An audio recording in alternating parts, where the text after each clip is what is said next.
Bienvenue, je suis l'assistant de Docteur Explique. Et aujourd'hui, nous allons découvrir ensemble un domaine fascinant de la médecine, la parasitologie. La parasitologie est la science qui étudie les parasites, leur cycle de vie, leurs interactions avec l'hôte et les maladies qu'ils provoquent. Les parasites appartiennent principalement au règne animal et au règne des champignons. Règne animal. A. Les protozoaires. Les protozoaires sont des organismes unicellulaires. Ils peuvent vivre libres dans la nature ou en parasitisme chez l'homme et chez l'animal. On les classe selon leur mode de déplacement. Les rhizopodes, comme Entamoeba histolytica, responsables de l'amibiase. Les flagellés, comme Giardia intestinalis, responsables de la giardiase.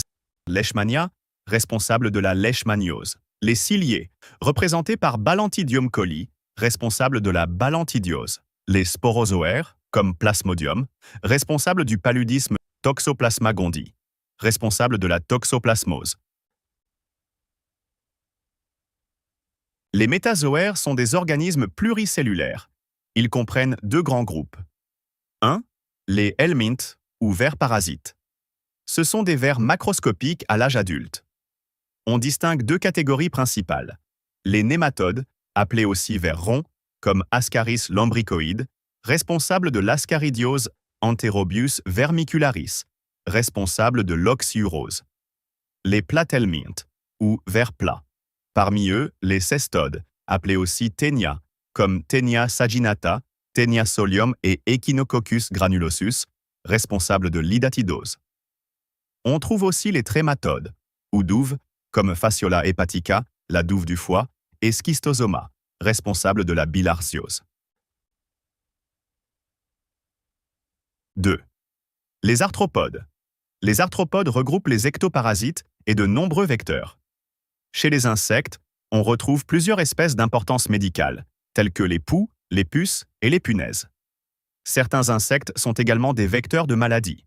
Les anophèles transmettent le paludisme, tandis que les phlébotomes sont responsables de la transmission des leishmanioses. Parmi les acariens, on retrouve Sarcopte scabeille, responsable de la gale, ainsi que les tiques qui transmettent des rickettsioses et des borrélioses.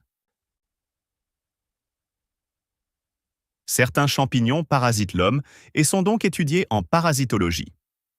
Les champignons levuriformes, représentés par Candida, responsables des candidoses, les champignons filamenteux, qui comprennent les dermatophytes comme Trichophyton, Microsporium et Epidermophyton. On retrouve aussi des moisissures opportunistes, comme Aspergillus, responsable de l'aspergillose, et Mucor, responsable de la mucormycose.